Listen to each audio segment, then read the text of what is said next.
오늘은 잘 하고 계십니까? 라는 제목으로 함께 말씀 나누겠습니다. 성도 여러분, 예수를 믿는다는 것이 쉬우십니까? 어려우십니까? 예수를 믿는다는 것, 신앙생활 한다는 것이 참 어렵다라고 여겨집니다. 왜 그럴까요? 우리 신앙의 모습이 세상 속에서 드러나야 하기 때문이라는 거죠. 신앙이 세상 속에서 드러난다는 것은 무엇일까요? 그것은 바로 예수 믿는 자와 예수 믿지 않는 자의 모습의 차이가 나타나야 한다라는 것 아닐까요? 그래서 성도의 신앙은 교회 밖에서 증명되어야 한다라는 거죠. 오늘 본문의 말씀으로 표현해 보면 행함이 있는 믿음 생활이 되어야 한다라는 것입니다. 우리가 신앙생활하면서 누구나 바라는 것이 있죠. 제대로 신앙생활 잘 해보고 싶다라는 마음을 갖습니다. 성도 여러분, 오늘 이 시간 우리가 옆에 계신 분들과 한번 이렇게 질문 드려 보겠는데요. 이렇게 하시면 되는 거예요. 성도님, 신앙생활 잘하고 계십니까? 라고 묻습니다. 시작. 성도님, 신앙생활 잘하고 계십니까? 이 상황에서 인상이 바뀌면 안 되는데 왜 인상이 바뀌시는지 모르겠습니다. 그런데 우리의 질문이 조금 잘못된 것 같습니다. 이렇게 질문하셔야 되는 거예요. 성도님, 제가 신앙생활 잘하고 있습니까? 라고 물으셔야 된다는 거죠. 자, 이렇게 한번 묻겠습니다. 시작. 성도님, 제가 신앙생활 잘하고 있습니까?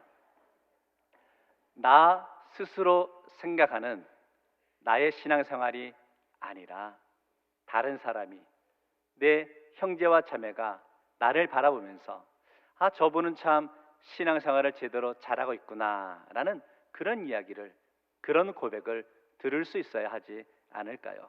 그렇다면 신앙생활을 잘하고 있는지를 어떻게 알 수 있냐는 겁니다. 오늘 말씀에 비추어 보니까 그 사람의 신앙의 열매를 보면, 삶의 열매를 통해서 아, 이분은 신앙생활을 잘하고 있구나, 그렇지 않구나를 판단할 수 있다라는 것이죠.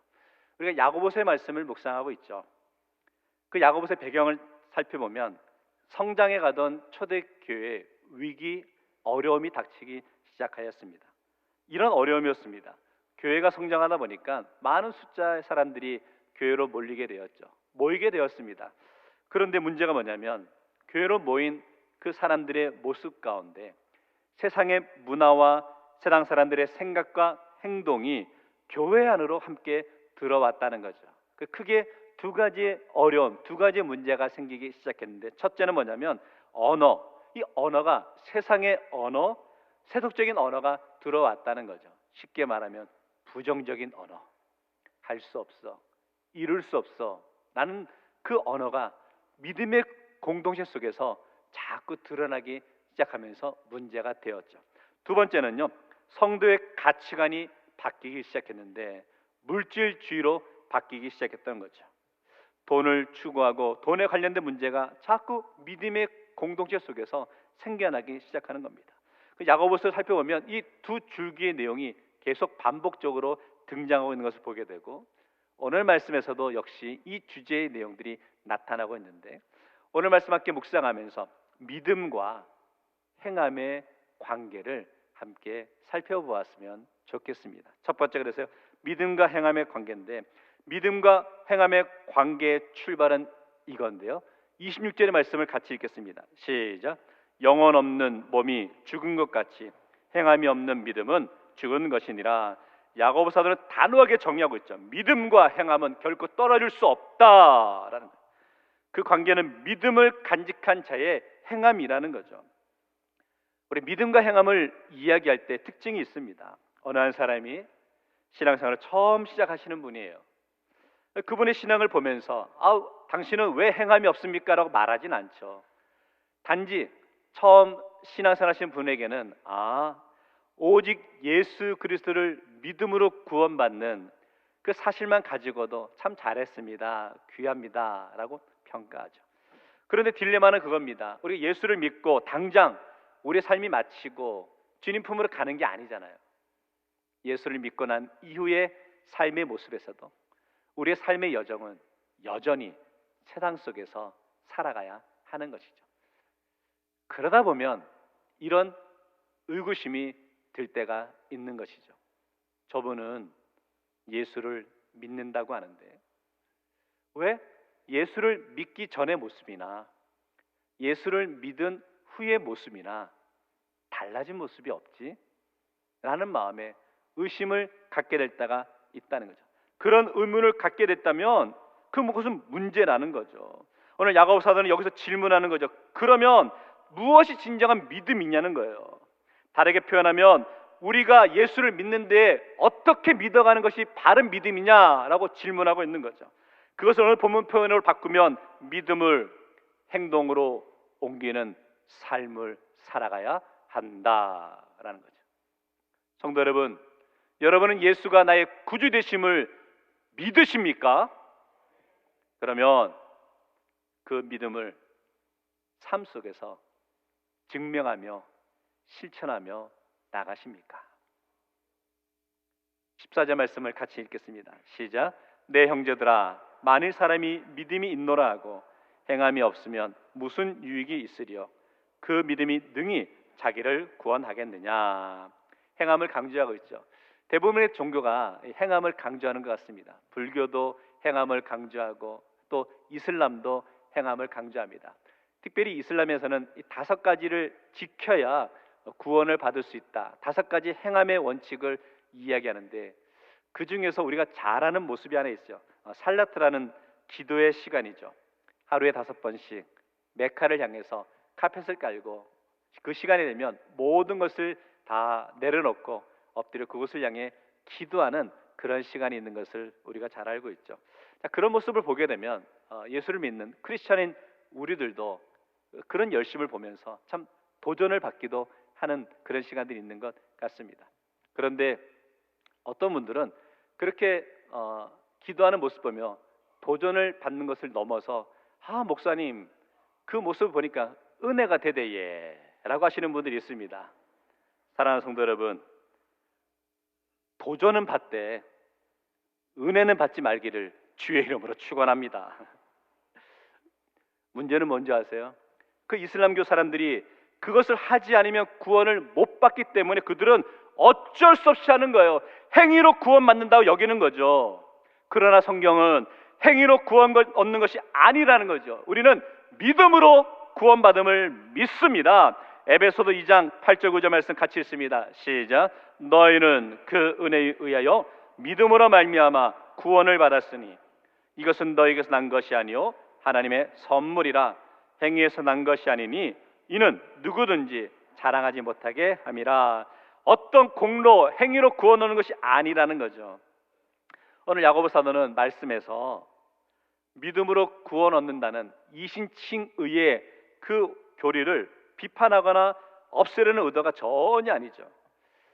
야고보 사도가 강조하고 싶은 것은 그겁니다. 우리의 선한 삶은 우리가 구원받았음에 대한 확신이 있을 때 선한 삶을 살게 된다라는 것이죠. 구원의 확신을 간직한 자라면 당연히 삶의 모습에서 선한 삶의 모습이 나타나야 한다는 거죠. 오늘 성도 여러분, 믿음으로 구원받았음을 확신하며 나아갈 수 있는 성도 되시기를 주의 이름으로 축원합니다. 그리고 구원받은 성도로서 이 모습을 삶 속에서 증명하며 나아갈 수 있는 성도 되시기를 주의 이름으로 축원합니다. 그러면 왜 이렇게 믿음에서 행함을 강조하게 될까요? 그 답을 우리는 마태복음 5장 16절에서 찾을 수 있는데요. 너희 착한 행실을 보고 하늘에 계신 너희 아버지께 영광을 돌리게 하라. 우리가 믿음 안에 행함의 삶을 살아가야 되는 이유는 바로 여기에 있다는 거죠. 성도의 행함을 통해 하나님을 높일 수 있기 때문이죠. 행함의 모습을 통해 하나님께 영광 돌리는 삶을 살 수 있기 때문이라는 거죠. 정리해보면 야고보서에서 강조하는 행함은 우리가 구원받기 위해 어쩔 수 없이 하는 행함이 아니라 이미 믿음으로 구원받은 사람이기에 그 구원의 결과로 삶 속에서 행함의 모습이 나타나야 한다는 거죠. 무슨 말이냐면 구원받은 사람은 이렇게 산다를 나타내는 삶을 살아가야 한다는 거죠. 질문 드려보겠습니다. 성도 여러분, 여러분의 삶은 구원받은 사람의 모습답게 살아가십니까? 예수 믿어 구원받은 사실로 인해서 우리의 삶 속에 기쁨과 감격이 넘쳐나고, 그 기쁨과 감격이 넘쳐남을 통하여서 세상 속에 예수가 살아계심을, 예수의 사랑을 증명하며 나아가시냐라는 거예요. 믿음이 있다면 반드시 행함이 있다는 거예요. 믿음이 없는 것은 잘못되었다는 거죠. 믿음이 있는데 행함이 없다면 그것은 거짓이라는 거예요. 17절 말씀 보면 이와 같이 행함이 없는 믿음은 그 자체가 죽은 것이라. 좀 더 강하게 설명해 볼까요? 바른 교리를 알고 있으면서도 바른 삶을 살지 못한다면 그 믿음은 엉터리라는 거예요. 그런 믿음은 오늘 말씀해 보니까 귀신도 갖고 있고 귀신도 알고 있다는 거예요. 19절 말씀 보니까 네가 하나님은 한 분이신 줄을 믿느냐? 잘하는도다. 귀신도 믿고 떠느니라. 귀신들도 하나님이 계신다는 사실을 알고 있다는 거예요. 아니, 단순히 아는 것이 아니라 믿고 떤다라고 합니다. 귀신은 하나님에 대해서 정확하게 알고 있다라는 것이죠. 성도 여러분, 귀신이 하나님에 대해서 정확하게 알고 있다라는 표현을 전문 용어로 바꾸면 어떻게 바꿀 수 있는지 아십니까? 죄송합니다. 귀신같이 안다라고 하는 거예요. 그러나 문제는 뭔지 아세요? 귀신들은 하나님을 알고는 있지만 그들은 하나님을 경배하지도 않고 순종하지도 않고 헌신하지도 않죠. 단지 알고 있다는 거예요. 알고만 있는 신앙, 안다는 차원의 믿음은 죽은 믿음이라는 거예요.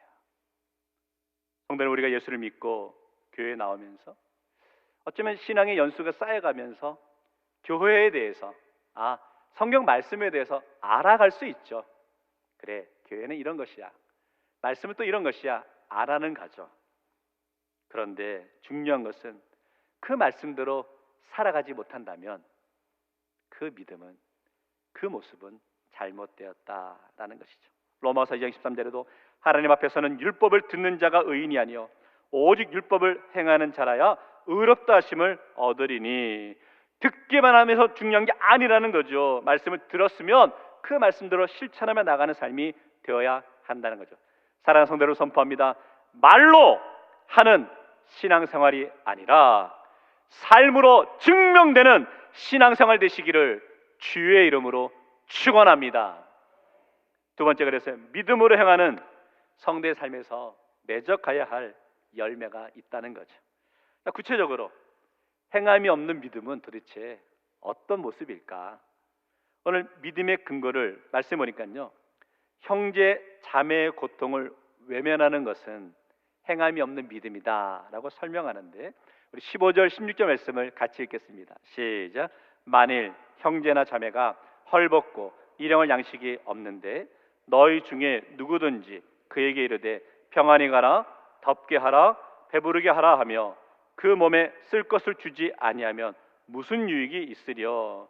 무슨 말이냐면 말로만 위하는 것은 엉터리라는 거예요.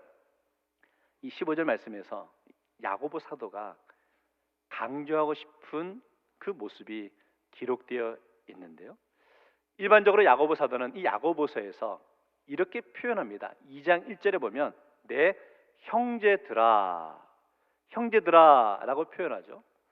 또 오늘 14절 말씀에서도 이렇게 표현했어요. 내 형제들아 라고 표현했어요.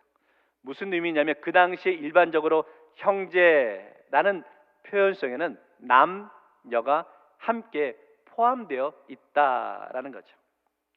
그런데 지금 우리가 읽었던 15절 말씀에는 그냥 형제라고 표현하고 있지 않다는 거죠.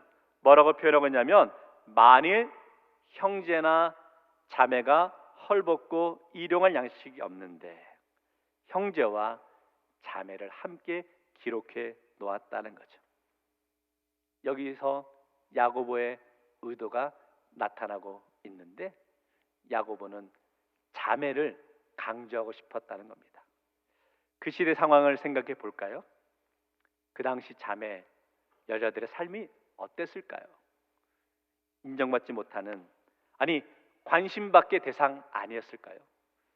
오늘날 표현으로 바꾸면 복지의 사각지대에 있는 그런 인물들 아니었을까요? 그런 여자들이 예수를 믿는다는 것, 단순히 고난이나 궁핍의 문제가 아니라 자신의 삶의 전부를 걸어야 하는, 그리고 예수를 믿어야 하는 그런 상황에 놓일 수 있었다는 거죠. 말할 수 없는 핍박과 고난 속에서도 신앙을 지켜가는 것이 결코 쉬운 일이 아니었겠죠. 단순히 생계의 문제가 아니라 생존의 문제 아니었을까요? 그런 의도로 야고보 사도는 형제, 자매라고 이야기하고 있는 거예요. 그 예배의 공동체에, 교회 공동체, 믿음의 공동체에 그런 형제뿐만 아니라 그런 자매가 함께 예배드리고 있었다는 거죠. 오늘날 표현으로 바꿔볼까요?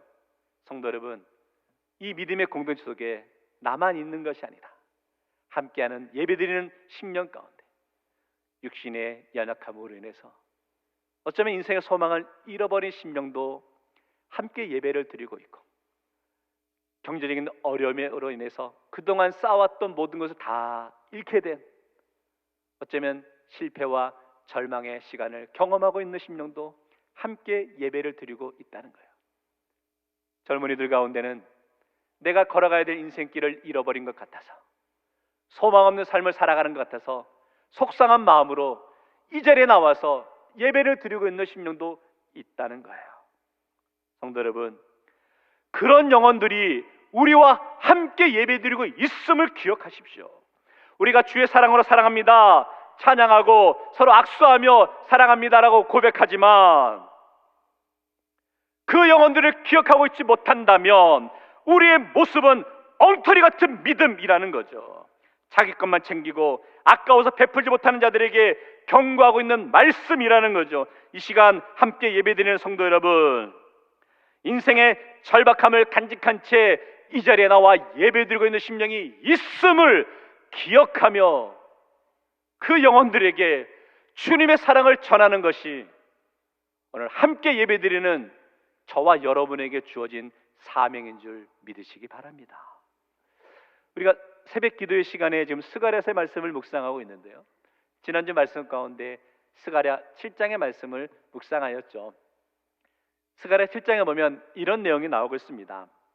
하나님의 음성을 듣고 싶은 이스라엘 백성들이 70년 동안 다섯째 달과 일곱째 달에 금식하며 기도하는 장면이 나오죠. 자, 5절 말씀인데 보면 너희가 70년 동안 다섯째 달과 일곱째 달에 금식하고 애통하였거니와, 하나님의 음성을 듣고 싶어 이스라엘 백성들이 금식하며 애통하고 있었습니다. 그때 하나님께서 이스라엘 백성들에게 응답하시는데 이렇게 응답하셨죠. 10절 말씀인데요, 과부와 고아와 나그네와 궁핍한 자를 압제하지 말며 서로 해하려고 마음에 도모하지 말라 하였으나, 하나님이 이스라엘 백성들에게 응답하셨어요. 말씀하셨어요. 그런데 이스라엘 백성들의 반응이 시큰둥하죠. 아니, 이스라엘 백성들의 반응이 어이가 없습니다. 왜 어이가 없느냐?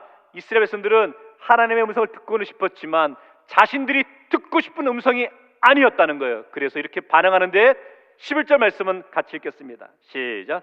그들이 듣기를 싫어하여 등을 돌리며 듣지 아니하려고 귀를 막으며. 하나님 말씀은 과부와 고아와 나그네와 궁핍한 자를 압제하지 말라, 도우라 라고 말씀하시는데 이스라엘 백성들은 하나님의 그 음성을 듣기가 싫었다는 거예요. 그 어떻게 반하며 등을 돌리고 귀를 막고 있었다는 거죠. 하나님은 지금 이스라엘 백성들에게 너희들의 행함 없는 그 믿음을 지적하고 있는 거죠. 엉터리 같은 믿음을 지적하고 있는데 이스라엘 백성들은 하나님 그런 말씀 하지도 마십시오 라고 하며 등을 돌리고 귀를 막고 있는 모습, 충격적이지 않으십니까? 그런데 성도 여러분, 우리 삶에서도 이런 일들이 일어난다는 거예요. 우리도 인생을 살아가다 보면 우리 신앙생활 가운데 하나님의 음성을 듣고 싶을 때가 있습니다. 음성을 들어야 할 때가 있습니다. 그럴 때 하나님 간절히 매달리고 기도하죠. 그래 하나님 우리에게 말씀하시는 거예요. 이렇게 해라 저렇게 해라고 말씀하시는데 우리도 하나님 그 음성은 내가 듣고 싶은 음성이 아닙니다 라고 하며 등을 돌리고 귀를 막고 있지는 않으시냐는 거예요. 하나님의 음성을 듣는다는 것은 내가 듣고 싶은 이야기만 듣는 것이 아니라 때로는 내 마음속에 부담이 되지만 그 음성을 듣고 그 음성대로 삶을 살아가는 모습이 필요하다라는 것이죠. 오늘 하나님께서 우리에게 요구하시는 것, 가난한 자, 과부, 나그네를 돌보는 행함이 있음을 강조하고 있는 것을 보게 되는 거죠. 예수님께서도 마태복음 25장 40절에 말합니다. 네 형제 중에 지극히 작은 자에게 행한 것이 곧 내게 한 것이니라. 성도 여러분, 오늘 우리 인생 가운데 복 받는 것은 중요하죠. 감사하죠. 그러나 우리의 관심이 내가 복 받는 것에 머물러 있어서는 안 된다라는 것이고 우리의 복 받은 것을 세상 속에 흘러내 보낼 수 있는 삶이 되어야 되고 그래서 바라기는 우리 대구제의 모든 성도들 축복의 통로가 되시기를 주의 이름으로 축원합니다. 그래서 우리의 삶의 모습에서 행함이 있으면 좋겠고 행함을 실천함으로 내 주변과 이웃을 돌아볼 수 있는 넉넉한 마음의 삶이 되었으면 좋겠습니다. 한국 교회 역사에서 선교사님들이 가르쳐 주시 않았지만 우리 성도들의 자발적인 그 헌신의 신앙이 자연적으로 이루어진 모습이 있는데 그 중에 하나가 성미제도입니다. 기억하시는 분도 있겠죠. 어머니들이 가정에서 식사를 준비하기 전에 먼저 일정한 양의 쌀을 구별해서 모아놨다가 매주 주일날 교회 오시면서 헌금을 드리는 것처럼 드리는 그런 제도를 의미하죠. 저도 어린 시절 어머니께서 식사를 준비하기 전에 먼저 기도하시고 성미를 이렇게 딱 구별해 놓으신 다음에 또 식사를 준비하시는 것을 보게 되었습니다. 이렇게 드려진 쌀을 가지고 또 교회 행사를 때라든지 목회자의 생활을 돕기 위해 사용되기도 하고 특별히 성도들 가운데 형편이 어려운 가정을 돕는 일에 사용한 것을 보게 됩니다. 이처럼 우리 한국 교회는 나뿐만 아니라 내 주변을 돌아보고 섬기고 사랑하는데 헌신적인 믿음의 공동체였습니다. 우리 대구제일교회도 132년의 역사 속에서 이런 귀한 사역들을 지금까지 잘 감당해 오셨습니다. 우리 교회 성도분들 참 사랑이 많으시고 정이 많으시고 돌봄이 많으시다라고 여겨지고 너무나 잘 섬겨주셨고 또 이것은 우리 대구제일교회가 앞으로도 계속해서 감당하며 나아가야 할 사명인 줄 믿습니다. 성도 여러분, 형제와 자매가 헐벗고 일용할 양식이 없다는 말은 우리가 아무렇게나 읽어서는 안 되는 표현입니다. 우리 주변에 형제와 자매가 헐벗고 일용할 양식이 없답니다. 우리 주변에는 여전히 고단한 삶을 살아가는 분들이 참 많이 있으십니다. 오늘 본문의 말씀은 그들을 돌아보는 것이 교회의 사명이고 성도의 사명이다라고 말씀하고 있죠. 그들을 섬기고 베푸는 것에 믿음을 간직한 성도의 행함이 소중함을 가르쳐주고 있습니다. 오늘 우리 주변을 돌아보며 형제와 자매가 건강을 잃어버려 눈물 흘리는 성도가 있으십니다. 내 옆에는 고통 가운데 관계의 어려움으로 낙심하며 눈물 흘리며 애통하는 심령이 있으십니다. 우리가 그분들을 대할 때 아무렇게나 대해서는 안 된다는 거죠. 오늘 이 시대를 사는 저와 여러분에게 주어진 준엄한 과제가 있다는 거죠. 그들을 돌보고 그들을 사랑하는 것은 주의 사랑을 실천하는 것이 저와 여러분에게 주어진 사명임을 깨닫고 그 사명을 온전히 감당하며 나갈 수 있는 믿음의 성도 되시기를 주의 이름으로 축원합니다.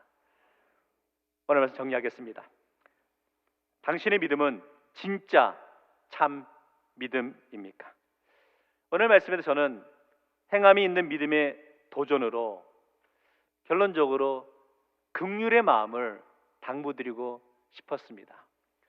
오늘 우리는 14절부터 말씀을 읽었지만 그 앞에 13절 말씀에 이런 고백이 있는데 우리 13절 말씀을 같이 함께 읽겠습니다. 시작.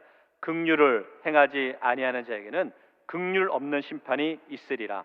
긍휼은 심판을 이기고 자랑하느니라. 말씀에 무거운 표현, 무서운 표현이 등장하네요. 긍휼 없는 심판. 긍휼은 뭡니까? 긍휼은 쉽게 말하면 그런 것 같아요. 하나님께서 우리를 좋게 봐주시는 모습, 그게 바로 긍휼의 모습이죠. 사람이요, 어떤 사람을 보면서 작심하고 바라보면 상대방의 약점을 찾아낼 수 있죠. 누구에게나 각자 약점이 있는 것을, 부족함이 있는 것을 다 알고 있습니다. 그러면 서로에 대해서 흠을 잡을 수도 있겠죠. 그런데 여기서 긍휼이라는 것은 상대방을 좋게 좀 봐주라는 거예요. 좋은 마음으로 대하라는 거죠. 왜 이게 중요하냐면 하나님께서 우리를 긍휼히 여기셨기 때문이라는 거죠. 만약에 하나님께서 긍휼함이 없이 우리를 그대로 보셨다면, 긍휼 없는 심판을 하셨다면 우리 모두 지옥 형벌로 떨어질 수밖에 없는 거 아닙니까? 성도가 긍휼의 마음으로 다른 이를 품고 용서하고 넘어갈 줄 아는 그 모습이 소중하다라고 여겨집니다. 결국 긍휼의 마음의 핵심은 사랑이죠. 예수님께서 죽을 수밖에 없는 저와 여러분을 사랑하셔서 십자가를 지셨듯이 우리도 형제와 이웃을 사랑하는 마음을 가질 수 있기를 원합니다. 그리고 그 모습이 먼저 출발은 교회 공동체 속에서 실천되어지기 원합니다. 교회 안에서의 긍휼의 마음이 필요할 때가 있습니다. 성도의 교제를 하다 보면 상대방의 부족함이 보이게 될 때가 있죠. 그때 우리는 그 실수를 지적하고 정죄할 때가 있습니다. 그러나 하나님께서 주시는 긍휼의 마음으로 그 영혼들을 품고 받아주는 것이 필요하고, 성도 여러분, 좀 넉넉한 마음을 간직할 수 있는 성도가 되었으면 좋겠습니다. 제가 지난 주일 설교에서 그 잉어 뽑기 사건 말씀드리면서 어머니가 저를 이렇게 혼내셨다라는 걸 말씀드렸습니다. 설교 시간에 어머니만 거론되니까 저희 아버지가 삐지실 것 같아가지고 오늘은 제가 아버지를 통해서 혼을 났던 그런 추억을 하나 이야기를 합니다. 제가 초등학교 5학년 때였습니다. 그때 이제 견학을 가게 되었어요. 처음으로 이제 견학을 가게 되었는데, 제가 울산에 살았는데 경주로 견학을 가게 되었습니다. 설레는 마음으로 가게 되었죠. 경주 불국사에 가게 되었습니다. 어린 마음이었지만 어딜 여행을 갔다 올 때 그래도 이제 기념품 하나 정도는 사가지고 와야 된다라는 그런 인식이 있었어요. 그래서 이제 불국사에 가게 됐는데, 성도 여러분, 여러분 같으면 불국사에 가셔서 기념품을 산다면 뭘 사시겠습니까? 뭐니 뭐니 해도 불국사의 가장 자랑은 다버터 아닙니까? 그래서 제가 다버터를 하나 사가지고 집에 오게 되었습니다. 그날 저녁이었습니다. 아버지께 퇴근하고 오셨을 때 제가 자랑하듯이 아버지 오늘 견학을 불국사로 갔다 왔는데 그 기념품으로 다버터를 사가지고 왔습니다 라고 했더니 저희 아버지께서 다버터를 딱 뜨더니 창문 밖으로 탁 던지시더라. 던지시면 예수 믿는 사람이 말이야, 불교의 상징 우상인 이런 다버터를 사왔다고 하면서 저를 막 혼내시더라고요. 어린 마음에 길 밖에 버려진 다버탑을 보면서 마음에 큰 상처가 되었습니다. 그리고 세월이 흘러서 얼마 전 제가 경주를 방문하면서 불국사를 다녀왔습니다. 그러면서 그때를 떠오르며 사진 한 장을 찍어 왔습니다. 다버탑 앞에서 사진을 찍었는데요, 웃고 있지만 웃는 게 아닙니다. 그 당시가 생각이 났습니다. 그 당시에 저희 아버지께서 저를 향한 긍휼의 마음이 있으셨다면 그저 웃으며 넘어가 주실 수도 있었을 텐데 그 집어던진 다보탑을 보며 제 마음에 작은 상처로 남게 되었죠. 성도 여러분, 우리 인생에서 긍휼의 모습을 가장 잘 보여준 분은 예수님 아닐까요? 예수님께서 우리를 사랑하셔서 십자가를 지시고 죽으심으로 죽을 수밖에 없는 저와 여러분을 구원해 주신 긍휼의 은혜와 긍휼의 사랑을 기억하기 원하고, 그래서 이제 우리도 다른 사람을 향해서 긍휼히 여기는 마음이 생겼으면 좋겠습니다. 다른 사람의 실수, 잘못을 너그럽게 용서해 줄 수 있는 그런 넉넉한 마음의 성도가 되십시오. 참지 말아야 할 상황, 화를 내어야 할 상황에서도 웃고 넘어가 줄 수 있는 긍휼의 마음을 간직한 성도가 되십시오. 바라기는 모든 성도가 예수 그리스도 안에서 다른 사람을 향해 사랑을 베풀고 긍휼의 마음을 간직할 수 있기를 바랍니다. 이 믿음이 삶으로 고백되어지는 성도 되시기를 주의 이름으로 축원합니다. 대구제일교회 성도 여러분, 잘 하고 계십니다. 기도하겠습니다. 사랑의 주님, 감사합니다.